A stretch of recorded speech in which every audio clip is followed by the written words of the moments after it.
Welcome to the DIY Goalie Podcast, where hosts and goalie coaches Nathan Park and Connor Monday share their insights on how to become a better goalie.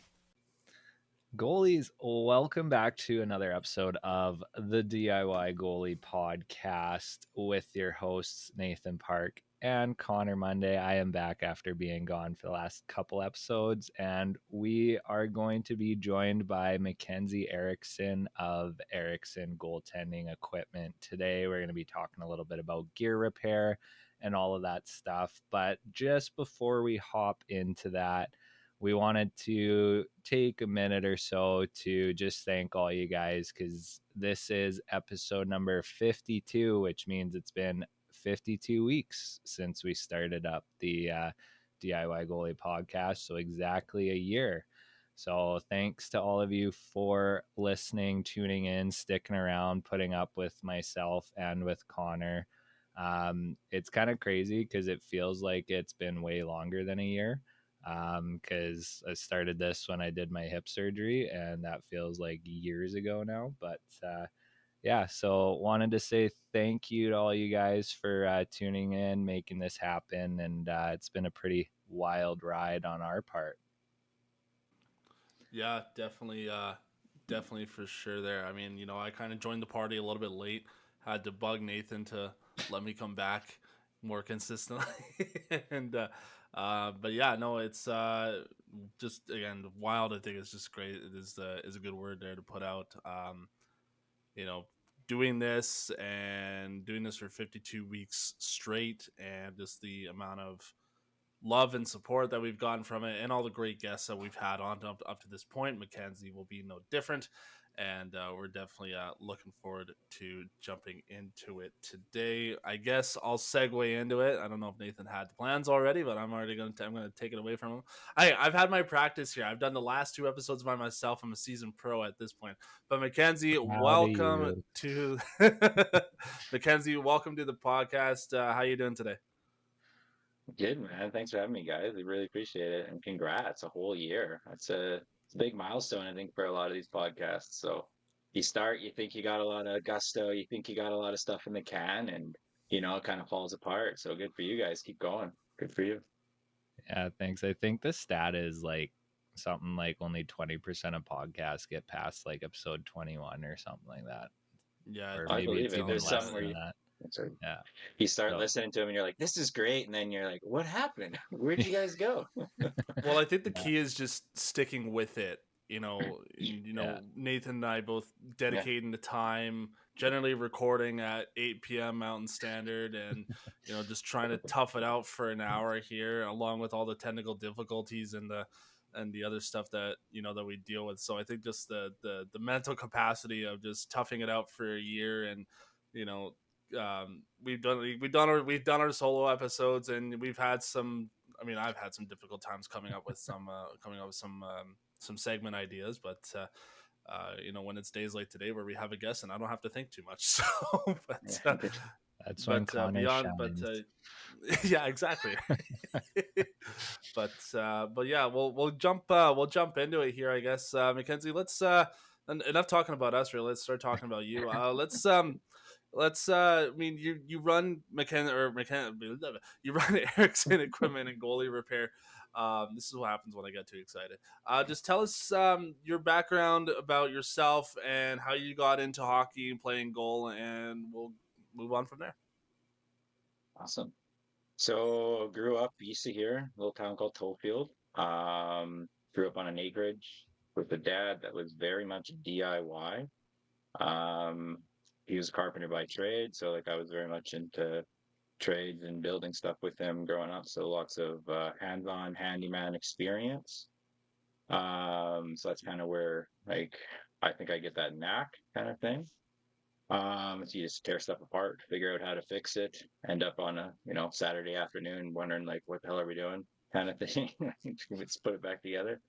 I actually didn't play organized hockey growing up. My parents split when we were pretty young, so never really had the chance just with the travel, so it just didn't work out. But I did get a set of goal or street hockey equipment one year, and I played every day we could, kind of thing. So that's the extent of my hockey career as a young kid. Till like 14 or 15, and girls in cars show up and you get interested in different stuff.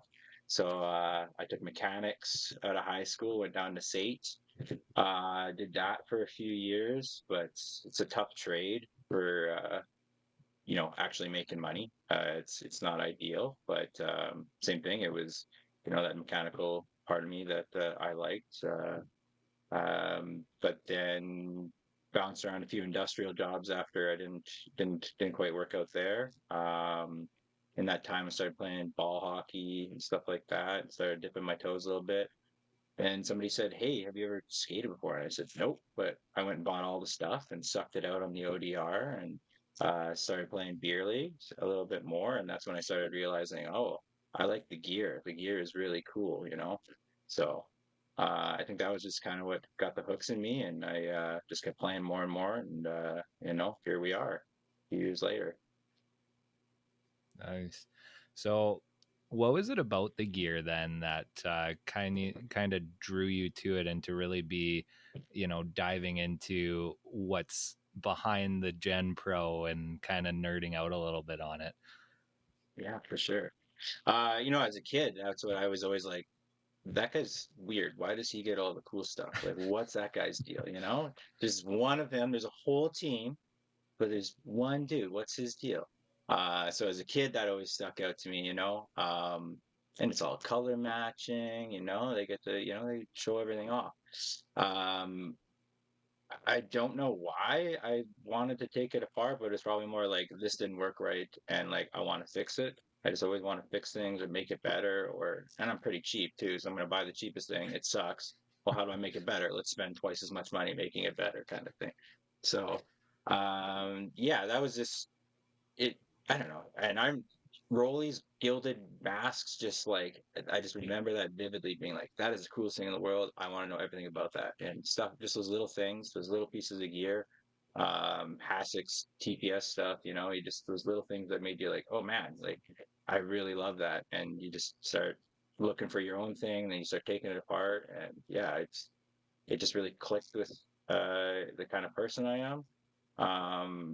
When I was doing this previously before COVID, the Odins kind of launched right around when I was kicking up, and everyone was super excited about performance equipment. So that really, as a burgeoning athlete, like really got the hooks in me as well, being like, how do you get that without spending $2,500 on a set of pads, kind of thing, and just tinkering and trying to modify it and figure out how is this stuff made, because you can't go to school for this, you can't go to school to learn how to sew it. You can't learn how to go to school how to make it, kind of thing. You just gotta have to figure it out, take it apart, and figure it out. That's kind of similar to Yeah. Justin Goldman's story. He, as a kid, he attributed the goalie gear to them being like a knight. We had him on a couple episodes. Yes, Yeah. exactly. Yeah, you're like a warrior out there for sure. Yeah, Yeah. Well, everyone's like literally throwing stuff at you. yeah. Yeah. Well, it's that. I mean, I think like the common story is that for goalies is that like it's the equipment that draws to you, right? And then you get the specific people, that are really into like the inner workings, of the equipment and stuff. I just liked it just because I thought the designs and the colors were cool, but Yeah. beyond, but no, that's great. Okay, so let's talk about then jumping into now your business with Erickson Equipment and Repair. Um, what inspired you to start that up and begin your own business basically in gear repair? How did that all come about? So again, I'll clarify. I had a first iteration that I called Edmonton Gear Experts. That I started up in about 2016, 2017. Um, my better half would say I just don't play well with others, so I had to get like my own job and be my own boss. But I say it was out of passion for the position and for the community. Um, That's a good answer. so it's a bit of A, a bit of B. I like guiding my own ship kind of thing. I like, when I become obsessed with something, like I'm going to put that work in, and I put a lot of work into it, and I want to be able to see the fruit of my labor. Not to say that it wasn't for these jobs, I certainly was, but I wasn't. I didn't feel like I was being given those opportunities that I, self-righteously felt like I deserved. So this was a way that my effort is directly correlated to output. As much as I put in, I can get out of it if I just keep working hard. And yeah, and then I saw a gap that like people wanted, especially with, seeing all of this high performance stuff come out, but they couldn't afford it. How can we work together and get you a happy medium kind of thing? So I saw a gap there. And we know how ungodly hockey is in general, let alone goaltending. So if I can keep a kid in his gear, I was like, yeah, of course. Like I didn't get to play growing up. I know how expensive that is for parents. So I want to do everything I can to make it cheaper, and it just kind of give back to something that again has given me so much. So again, passion, inability to work with others, and just seeing a gap in the market was kind of how it worked. Um, I guess I'll wait for the next heading here because I think it's kind of a two-part question. So, Yeah, well, I was gonna say that segue is nice because yeah. yeah, I know like because I think we've known each other a year and a half now or so, like that, something like that. Something like Um, that. Yeah, yeah. and yeah, because we've talked before how you had the separate business, like the Edmonton Gear Experts, kind of pre-COVID, and then when COVID hit, you kind of had to shut down and pivot a little bit. So what was kind of the reasoning for that? Like, what sort of struggles did you face when COVID did hit, and then what kind of inspired the phoenix rising from the ashes and the new iteration of Erickson equipment repair, and then just kind of what got you interested into starting it up again? Yeah, it was just like it was a weird time, right? I know you guys know that too, right? It was Yeah. it was bizarre, right? And we just didn't know what was happening, and I don't think I handled it very well. I just got like really stressed out, and we all were, right? But um I just like yeah, I wasn't in a good spot either, I don't think. I don't think I was handling like my own personal stuff, professional. I think it was all in a bit of a weird spot. And then when I heard that leagues weren't starting up for the year, or like we weren't having rec hockey, we weren't having minor hockey leagues, or like any sort of uncertainty, I was just like, nope, hold the shoot, see you later. Like I gotta feed the cats, I gotta pay my portion of the bills, right? So I went and got a regular job. I went and worked up north at Horizon, doing like a fly in fly out job. Good enough, paid the bills, it was fine. I hated the fly in fly out. Again, just got myself in a place where I was not happy with what I was doing, trying to put effort into changing things that like that just doesn't work in a corporate structure, right? Quit that job, found another job, same thing, immensely stressful job, like super stressful. And I just like it didn't matter how many hours in a day you put in, it just didn't change anything. So just like, hey, maybe I should do this again, right? And then seeing like people were upset with a local business and they weren't hearing, and then somebody reached out and was like, hey, have you considered doing this again? I was like, no, I haven't. Why not? And so really just like buckled down and figured it out, took some courses, learned like how to run a business a bit better, not just like by the seat of my pants, like figuring it out as I go, have a bit of a basis. And sorry, as I didn't mention this before, as Edmonton Gear Experts, it was full time, but it wasn't full time. It was like juggling a bunch of other stuff. So I don't think I really focused on it entirely as much as I should have to make it successful. And then COVID happened, and like the wheels just came off.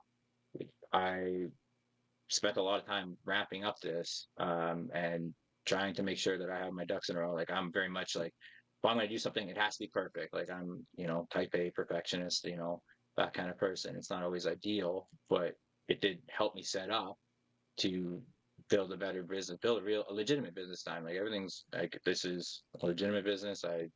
Despite being in my basement, it's like, I put a lot of work into making sure that I checked all the boxes this time, had a lot of things I didn't have last time. So, yeah, again, missed the sport, missed helping people, missed the customers and relationships I built and working with my hands, repairing stuff. And then I wanted to expand on what I had before, because before it was like, I did most things, I didn't do everything. So now I want to, like, I'm working towards building equipment. I'm working towards, just continually expanding and hopefully building to something where I can employ people and give back more and more to this sport.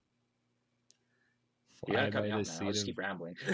yeah, no, it's all good. Fly by the seat of your pants and not really or juggling way too much. That sounds all too familiar over here. Yeah, Yeah, I was really. gonna say, Yeah. you know a thing or two about running. You run six Yeah. businesses, it feels like at once, right? Yeah.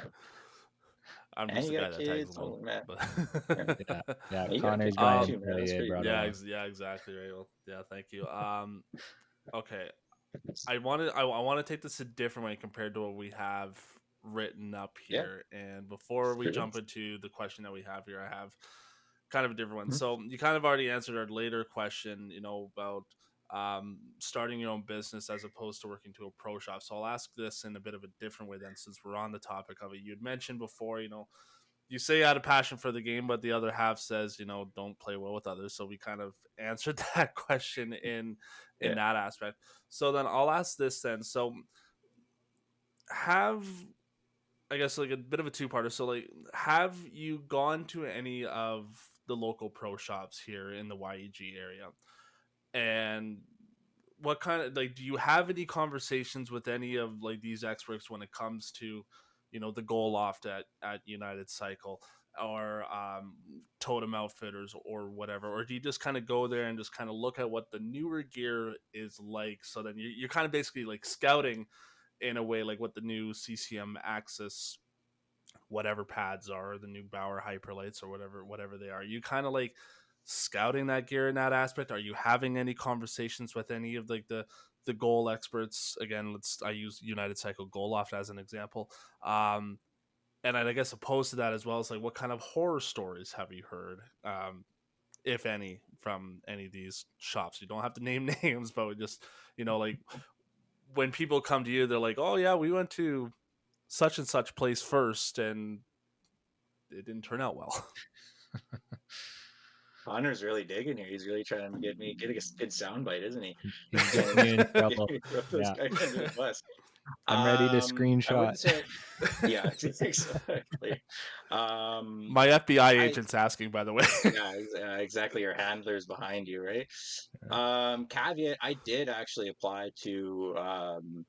This was actually prior to my first attempt at this. I did apply to a job at the loft and as at the repair there at United Cycle, but I just didn't have any experience, so it didn't. I'm not surprised I didn't get the job. So I always do things out of spite, right? You guys both met me, so I said, "Yeah, fine, I'll start my own business." No, that didn't happen. As for relationship, I've totally rented gear from them when I wanted to try stuff out. I have nothing bad to say about local businesses. I've definitely taken um, player gloves in to Totem. They did a great job. I've rented skis from them. I only get my skates sharpened by Mike Leong. Shout out at United Yeah. Cycle. He does a dang good job, and no, for sure. So I'm gonna walk around that part just a little bit there, Connor, and say I respect my local competitors. But yeah, definitely I've heard people. There's always both sides of it, right? People get great they have a great experience with stuff, or you might get somebody on a bad day and you might get a bad job. Um, uh, Again, if you're digging for, there used to be another local business that I don't know if is operating anymore. People have had great experiences and bad experiences with that business, but it is what it is. In any business, you're gonna have people that rant and rave about how great it is, and you're gonna have people that say not so much. So I'll leave that part there. As for the gear, I'm like, I just love goaltending equipment. So yeah, I'm 100%. I'm looking at all the new stuff. I want to know, what are people doing? What did I not do fast enough? Because there's stuff where I'm like, I had that idea too, and you sat on your laurels and you didn't get it out there, right? So you can't say it's yours, right? So not to say that things don't, simultaneously evolve, but yeah, I'm constantly looking at stuff, looking at like, this is going to come to me in 6 months because it's a it's a poor design. Yeah. You know, there's lots of that kind of stuff, and just seeing like again, it's so cool. Gear is so cool. I just love um holding a brand new piece of equipment and like knowing that somebody put all that time and effort. There's all this R&D, there's all this cool materials in it. Even sometimes there's a lot of, marketing gimmicks too, but just knowing like there's a lot of cool stuff in equipment. Like, hockey's a cool sport, man. Like I just love hockey. I love it. I don't know. I'm rambling. I'm rambling again, dude. It's all good. We have Yeah. our fair share of rambles on this podcast. I think I've had a few grade A rants on, on some of our solo episodes. There's So just I'm Right? pretty sure there's been an episode out there where you just talked the entire hour and I maybe got like 5 words. yeah, that happens. Hey, It's it's called okay. passion, Connor. Get in it. Yeah, I was gonna say when you're goalies, it's when we get Yes. going, we get going. Yeah. Exactly. This is a safe space. Normally, we're like the quiet one in the corner, right? Got all these Yeah, friggin' players. Like, good lord. yeah, Yeah, good pass, man. yeah, exactly. So you kind of touched on it a little bit earlier. Just like one of the reasons why you wanted to do this was to kind of help cut down costs for families and stuff like that, and give back to the game a little bit. Do you have any kind of pieces of advice or tips or anything like that for goalies and goalie parents out there to kind of help prolong their gear so they're not dropping nearly as much cash? You bet. Air it out. There's your soundbite. Air your bloody gear out. Nobody does it. It's disgusting. Like again, I said I'm pretty nose blind, but every once in a while you get a piece and you're like, man, this thing stays in the bag and it does not come out. And I guarantee if I open this up, it is full of mildew. Like it's disgusting. For the most part, air it out, air it at a minimum. If you can, put it in front of a fan, like pull it all out of your bag, put it on a rack.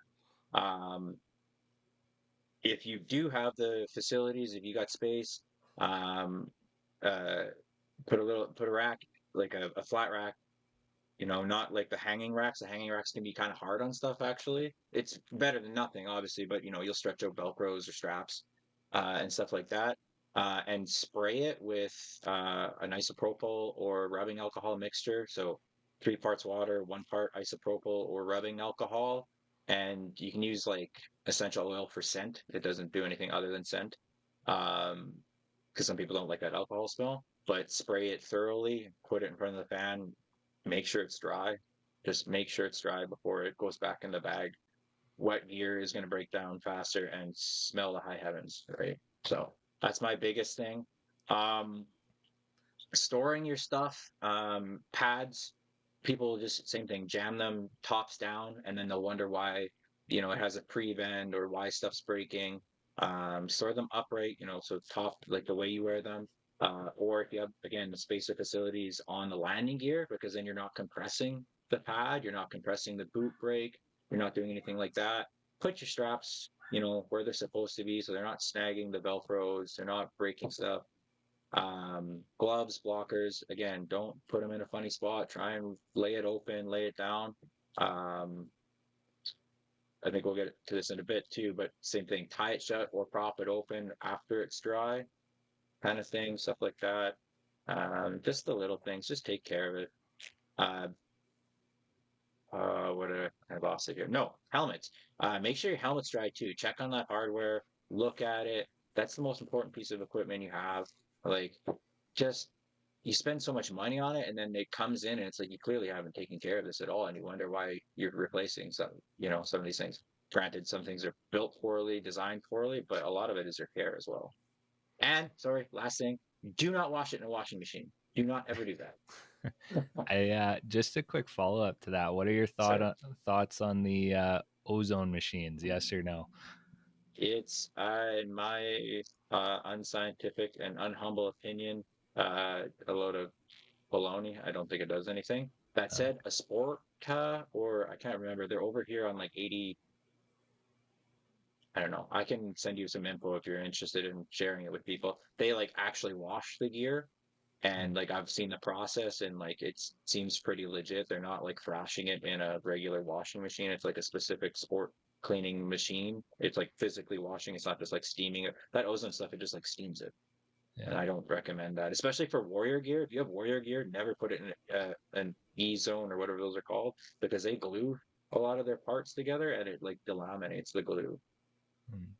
Not to say that Interesting. only warrior, but warrior specific. So a lot of stuff is going to the glue. Everything kind of glued together, especially in gloves, but warrior particularly. Anyway, again, rambling. I'm just getting excited. No, that's all right. You know, it's funny you're talking about this, and I'm thinking about like how my goalie gear is set up right now. I'm like, oh, Mekenzie would kill me. But hey, the man, way that more business for the, me. Yeah. the way that the way that my gear is Yeah. stored No right now, wonder I you got the brought your stuff to him, hey, to get fixed. my gloves, Nathan. Yeah, I was Thank gonna you. say, hey man, I got you one pair. It only took about 2 months. Yeah. Is that why I your can see them. Oh, sticks They're right here. always break and your skate blades and stuff? What's that, Nate? that's. Oh, I broke my skate blade like literally middle of our summer session Our this past camp, summer. yeah, last year. Yeah, at camp. So I had to The day Brutal. after he broke his stick too, and then yeah. last week or 2 weeks ago he broke his stick at one of our other sets. The guy's just a Yeah. mess, so you know. The menace. You're You just can call keeping me people employed, man. no, yeah, just call me the equipment killer. Yeah, you go. Anyways. All right, well let's talk about this, and we kind of got a little bit of a two-parter here because I think these go hand in hand. Um Obviously, like there's all these different tips out here for breaking in gloves, steaming, you know, the football in the glove, playing basically catch. So what would be your advice to get like an just for breaking in a goalie glove? I will start with what not to do. Old school stuff. People would like pour boiling water in it. Do not do that. Do not put hot water. Do not steam it. Again, it's so much different than it used to be. Gloves used to be built with felt and real leather, and like it's just not the same. The foams will they do not like it. The glue, all this stuff, just don't. Low heat from a hair dryer, that's fine. Some people take it into the box stores and they'll put it in the skate oven. That's not Yeah, too hot. That's fine.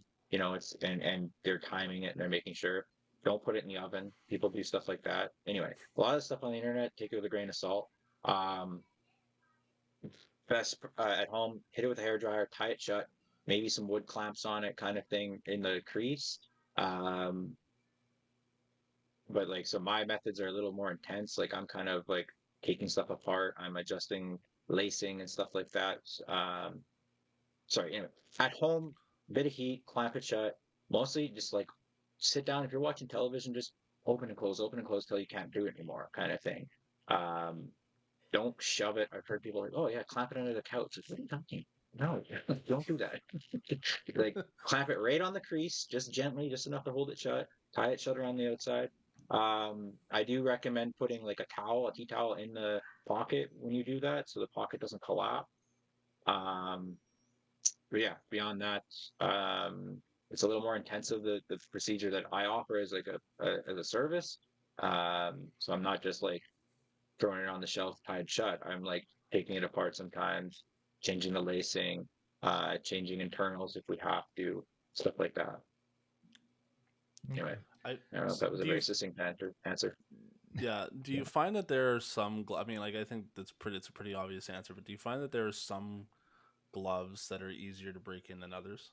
Because I've like the still rocking the old Reebok P4s, and that glove was it took me a few weeks maybe to break in, but I mean other than that it was fine. But then when I got switched over to the E-Flex 2s, is like I still can't break that thing in Well, to this day. I dude, can CCMs hardly are close that. awful.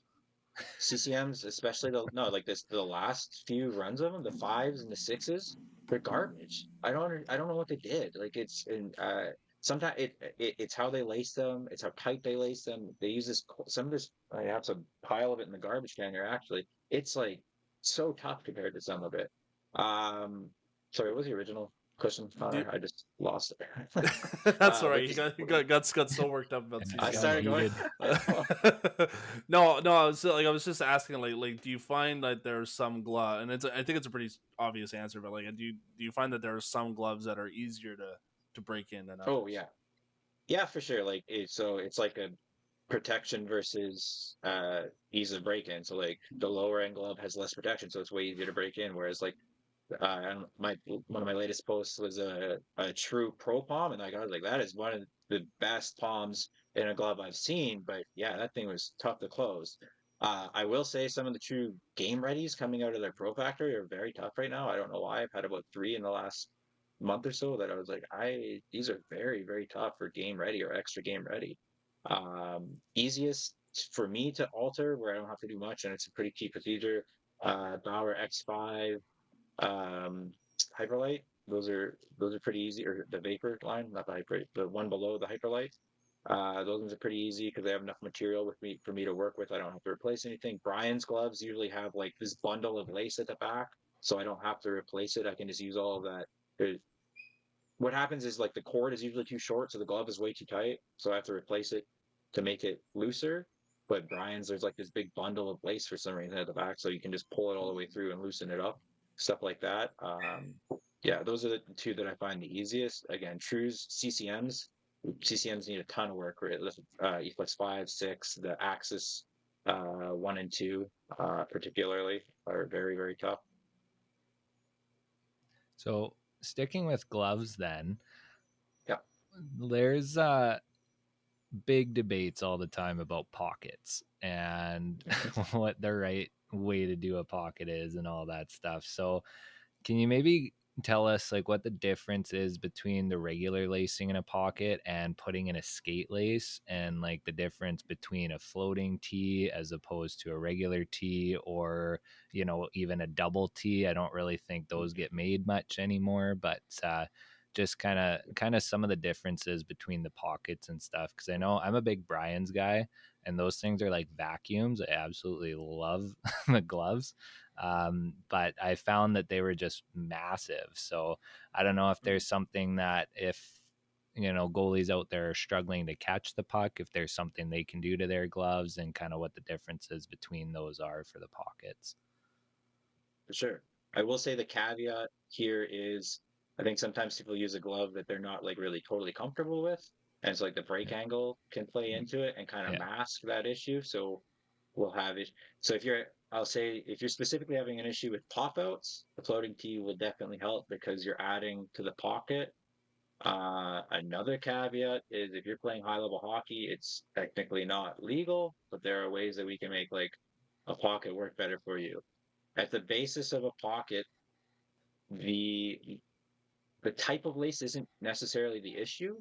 It's how you lace it. And so you'll see like some gloves, the pocket lacing is super, super tight. So it's just kind of a springboard. And if you look at the base of the tee, if the base of the tee is cinched down really tight, same thing. It's just going to bounce straight back out. We're trying to absorb the energy of the puck, right? So making sure that it is laced just tight enough to keep the puck from going through that netting, but absorbing as much of that energy as possible. So that floating tee, instead of it being cinched down here, it floats, right? So it's catching that energy and you have a little bit of extra lacing. So it catches that. Um, it's again great for kids if they're struggling with pop outs, stuff like that. Beer leaguer, nobody's going to check the legality of your glove. It's a gray area kind of mod. Again, for high level hockey, I don't think it's NHL legal. It's supposed to be the minimum amount of webbing, but if I take the tee and pop that thing off, it's technically the minimum amount that I need to do that, right? So who's to say? To get around that, what I can do is again replace or loosen that tee so the tee isn't totally pinched down at the base in the crook of the pocket there, and just like leave a 1 inch gap so that the tee can move and absorb a little bit of that puck or puck's energy. And again, doesn't matter if it's skate lace, doesn't matter if it's cord, wax, unwaxed. So you'll see people, I don't know if you guys are ever on GGSU or the old mod hockey forums and stuff like that. People would talk to their blue in the face about that kind of stuff. And it's like, no, it's how you do it. It's how you lace that stupid thing. It's not what it's made of. Yeah. And again, go into uh, any store and grab, I'm going to keep harping on CCM. Some of them have these super tight, super hard laced pockets. And yeah, no wonder caught myself again. No wonder the puck just shoots straight off the thing. It's like hitting a wall. So, caveat there is it's how you do it, not what it's made of. And floating tee will definitely help with pop outs and decelerating the puck. But again, it's only legal in certain instances. What do you think of the differences in toe tie and bootstrap setups, and do they change anything in terms of performance?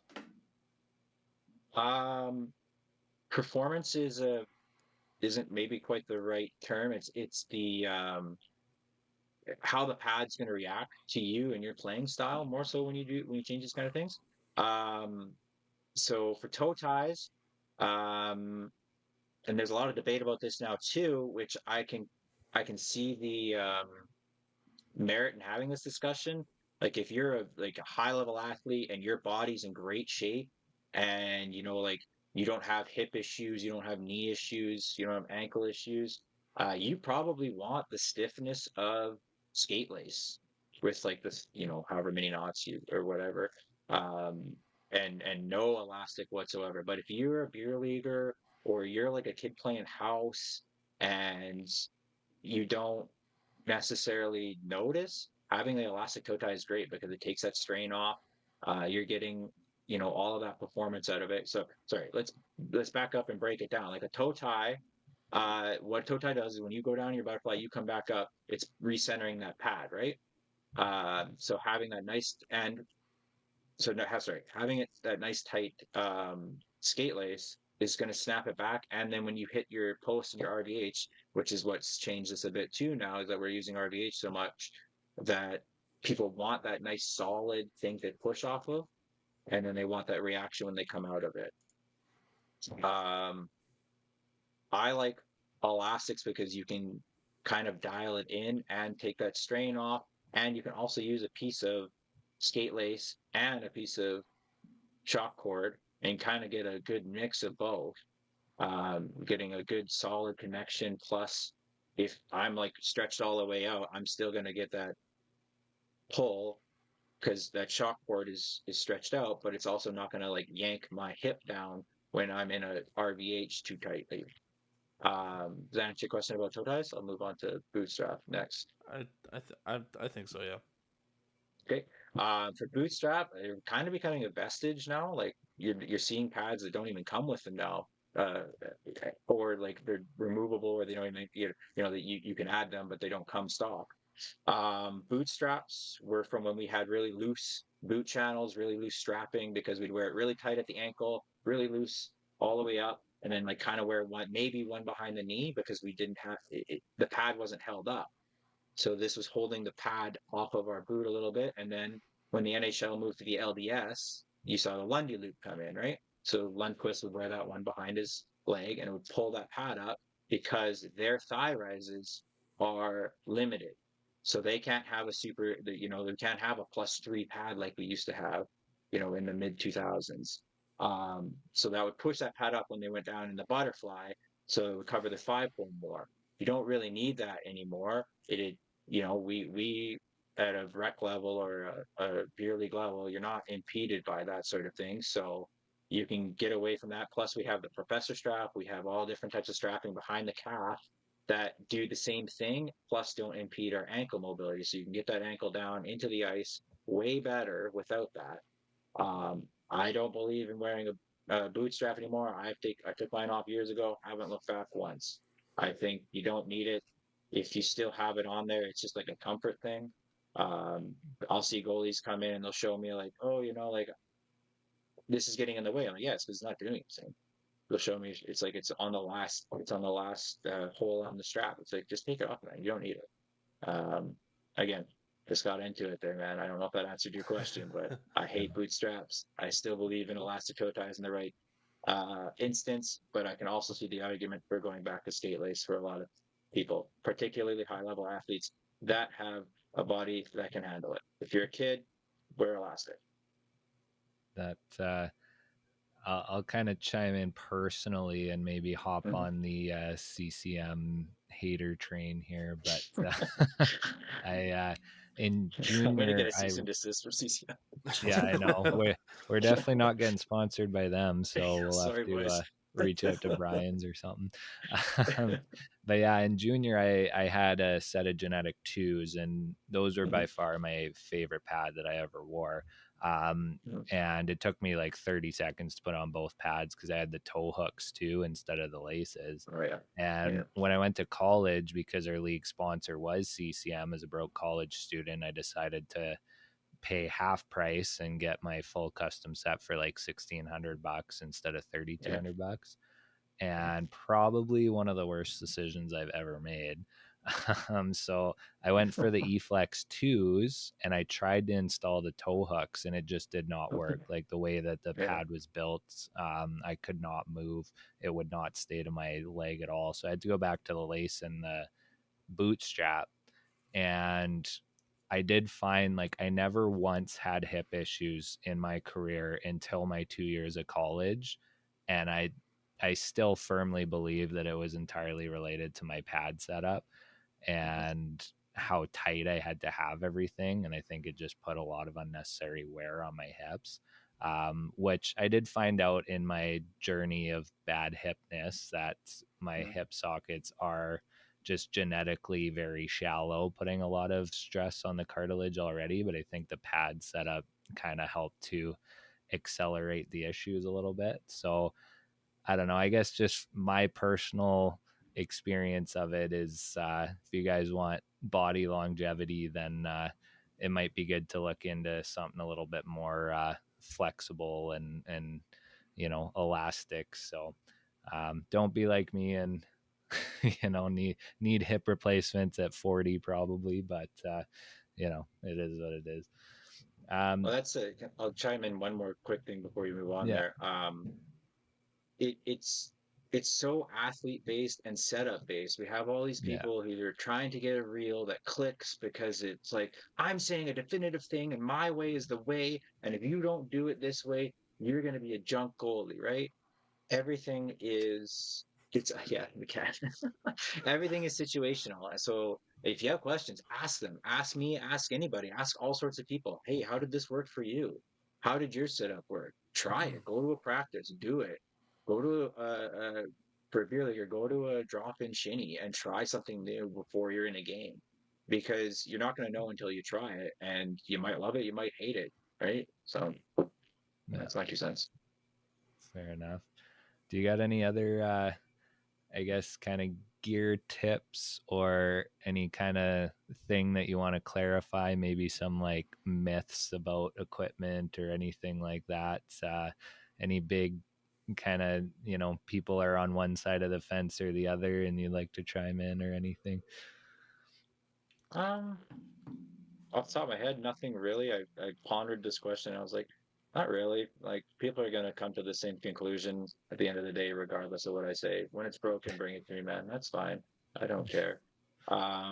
Storage is my biggest thing, right? Just take care, like your particularly your helmet. Your helmet should be the most expensive piece of gear you own. Your helmet should be like the thing that you take care of. It should not just be rattling around. Check the hardware, stuff like that. Beyond that, um, I don't know. I think most gear is a matter of personal preference. And you could, if somebody didn't tell you like why this is better than another piece of gear, you'd be able to go out and make that save as long as that gear fit. Right. That's how Okay. I feel about it. Are you pro dangler or no? Oh, only I always wear a dangler. Man, Yeah. have you ever been hit in the throat? I'm a short dude. Like I get hit in the head all the time, man. Like that, like what's hitting me from like here to here should hit a normal goalie right here, and it's all the time. So I wear a big neck protector. I wear a dangler for sure, and I get hit probably once a game, if not more. Not necessarily in the neck, but yeah. Yeah. No, yeah. Pro dangler. I'll sell you I've one. I've Shameless plug. I've taken a few pucks to the clavicle. It's Oh not man. fun. Yeah, nothing Definitely. better No, than for the sure. good old hickey on the neck. You have to explain to your Oh, for sure. parents that I swear I got that in practice. Yeah, Yeah. really. Granted, it's probably my own fault. Like I'm still down in RVH when I shouldn't be, right? Yeah, fair enough. So Sounds I still like haven't some learned anything, Nathan. coaching. Yeah, I Yeah, was I was gonna gonna say, say. still haven't Sounds like learned some anything. coaching there is needed there, Mekenzie. We got a nice Uh, I facility was at for the you. Sunday morning sessions for many a time, except that one time. Yeah. um, let's talk about your social media. You're on Yep. Instagram at Erickson Goalie Company. Mhm. What got you into, or what specifically? Why'd you want to start posting kind of your work on social media? And just like I just went through your Instagram story here, your recent Mhm. post with the glove fixes that you did with it. So what just why'd you want to start posting all that stuff there on socials? Um, it's just a good business tool when it comes down to it. Um, like I hate having to do it, but like it's how you engage with customers. It's how you engage with a larger audience, right? We're lucky here in Edmonton, like you guys know, like we have a huge hockey community and like per capita, it's one of the biggest in North America for how big our city is. So we're lucky for the in-person part, but um I don't think I can make it full time if I was only relying on local. Like I do get a ton of business, don't get me wrong, but like I have to engage that larger part of the community, and just to show that like there's something else. You don't have to buy new, you don't have to do this sort of thing. Plus, like again, it's a massive business tool. It's a massive part of how, like, look, I bet if you went on your following list and you went through, more than half the things you follow are business, and about you might not even think about that, right? Or maybe you do, but like I didn't. I certainly didn't. On my personal account, I went through and deleted all the businesses recently, actually, because I was like, this is crazy. Don't delete my business. Don't unfollow me. Um, you know what I mean? Like, but it is. It's a huge. Doing it right now. Yeah.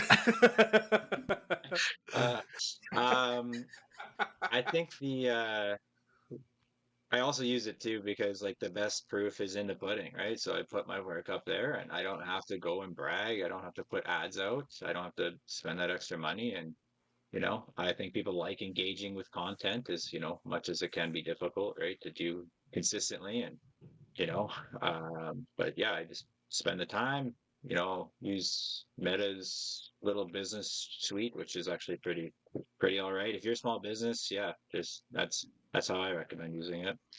Doesn't have to be the be all end all. You don't have to post every day. But yeah, it just seems to work for me. So Yeah, I'm very much a fan of like Jordan Burgo, who came on the show, and his airbrushing reels and videos. And yeah, I yeah, think there's a lot of people out there that just like seeing the process and watching the behind the scenes and all that stuff, just to get an idea of what's happening. So how the sausage um is made, as my friend says. yeah, yeah.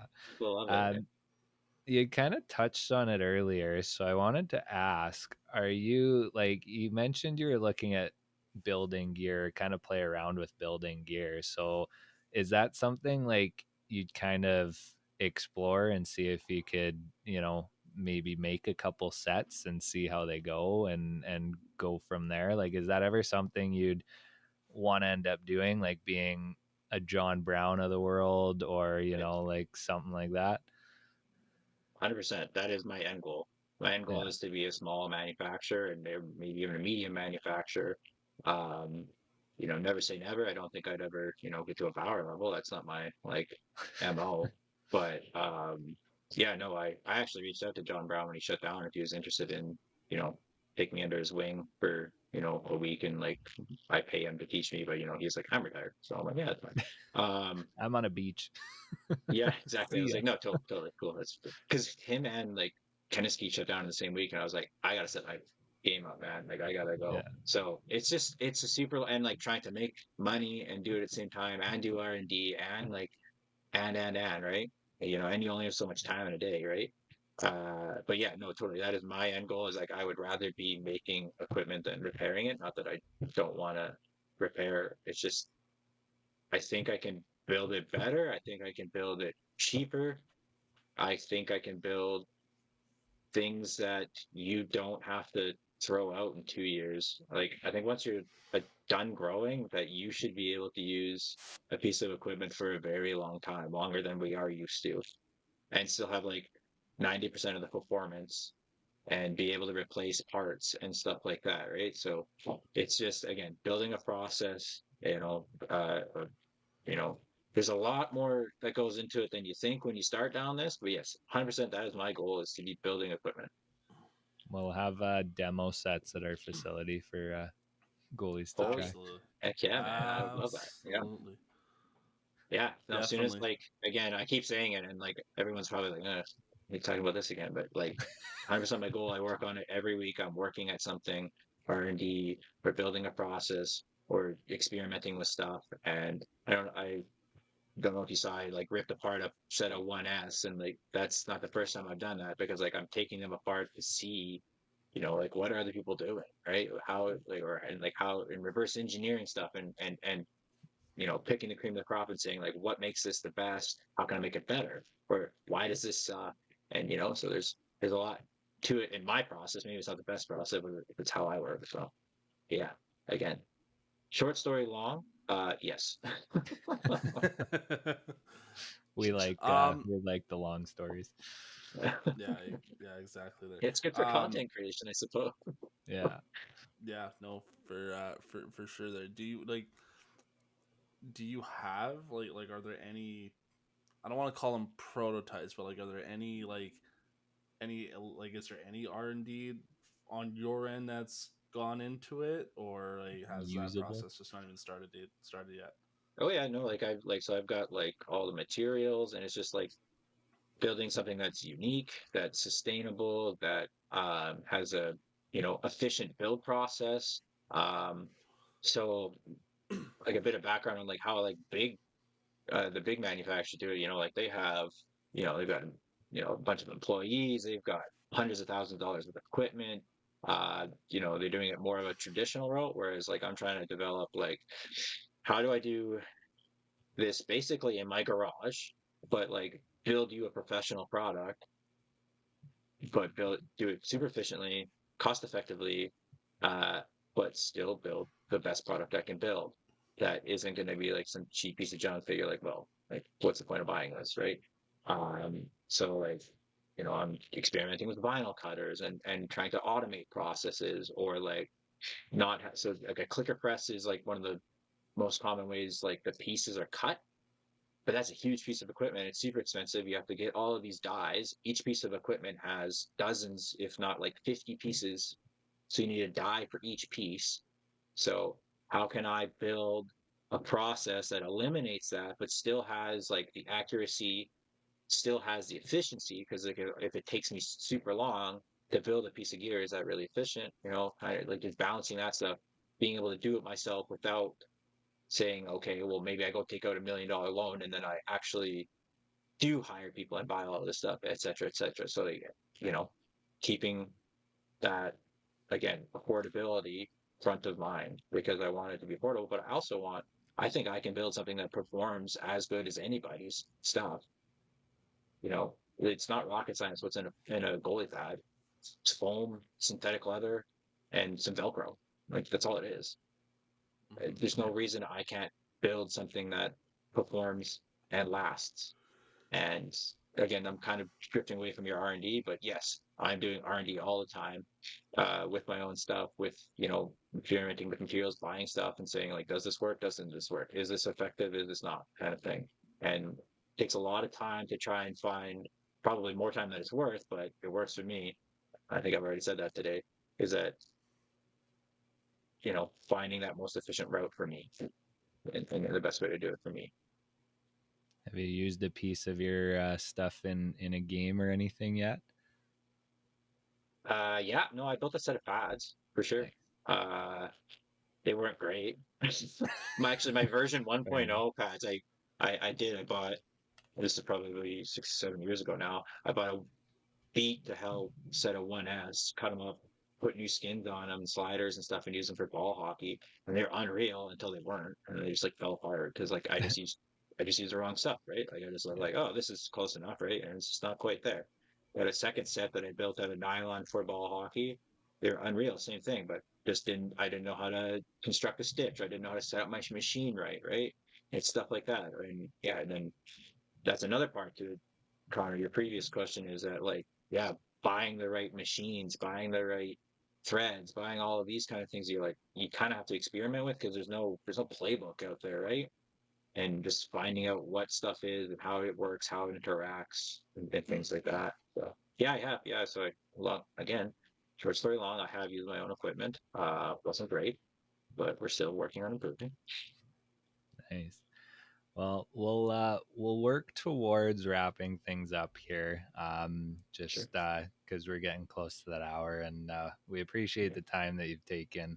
Um, Okay. if somebody is looking to get started in kind of the gear repair or gear building or kind of that route, how would one kind of go about that? And do you have any kind of recommendations or advice for them to, you know, try and be as successful as they can, um, from the trial and error that you've gone through over the years? Um, yeah, like I just mentioned, there's no playbook to anything like this, you know. Yeah. You're picking little bits from all sorts of industries, so like be prepared to spend a lot more money than you think it's going to be. Be prepared to spend a lot more time than you think it's going to be. If you think, I can do this in a weekend, I'm going to build my own set of pads, like probably not. Like maybe you're more efficient than me, but um, it just be prepared to learn from a lot of sources you don't think you're going to learn from. Be open-minded in your processes because it just takes a lot of time to figure out the best way to do something. So yeah, research your manufacturers, research your materials, research your processes, get all that kind of stuff down. Would be my thing. Start taking stuff apart. If you have, go buy a $30. That's what I did. I just went and bought cheap junk gear and took it apart and figured out how is it built. Now can I put it back together? Kind of thing.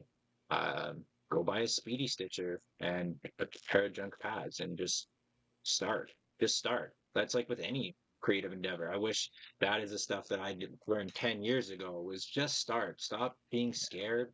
Just do the thing that you want to do. And if it doesn't work out, whatever, man. You can go back and you can get a job.